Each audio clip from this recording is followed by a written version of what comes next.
This is the Cuisinart indoor pizza oven, so I'm gonna unbox it and show you guys everything that comes inside. This is the first piece that was on top of the box. Next is the actual pizza oven itself, and it was very securely wrapped. There was lots of cardboard around it. It does have about a 3-foot long cord to plug into the wall, and basically everything seems like it's already set up. This is the pizza peel, which you use to remove the pizza from the oven and place the pizza in the oven.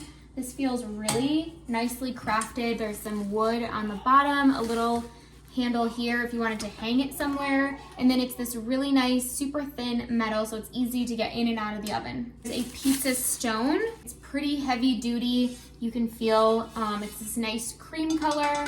Last piece in the box was this little metal rack. So this piece here is for deep dish pizza. So you can make a deep dish pizza, bring the crust all the way around the edges. I would say it's about an inch height here. So this is a really heavy duty, sturdy pan to make a deep dish pizza. Okay, here's a closer look at the pizza oven. So on my counter, I would say this is about 12 inches tall and probably 24 inches across. It's a decent size, but you probably wouldn't keep this on your counter all the time. Here's a little side view.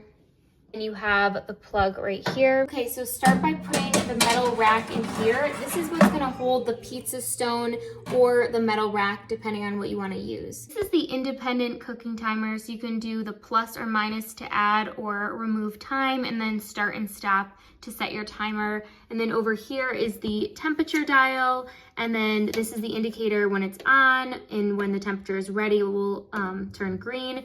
And then this is the oven light. The pizza stone fits perfectly inside, so you just set it down on the metal rack like this.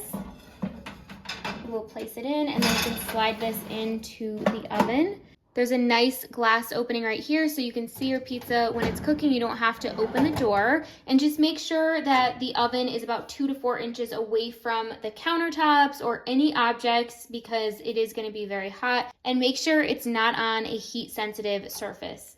When you're using the pizza stone, make sure you preheat the oven with the stone in the oven. You want this surface to be hot when the pizza goes into the oven. This thin metal piece here is the crumb tray, so you can actually just slide this in here and it will collect all the crumbs, and then it's just easier to clean. So when you pull it out, you can pull it out to clean all the crumbs off on the bottom. So I thought this was cool. They actually include different types of pizza styles that you can make in the oven, and then the temperature that goes along with it. So for example, if you want to make a calzone or focaccia bread, it tells you it's 500 degrees for 15 minutes or 700 degrees for 5 minutes.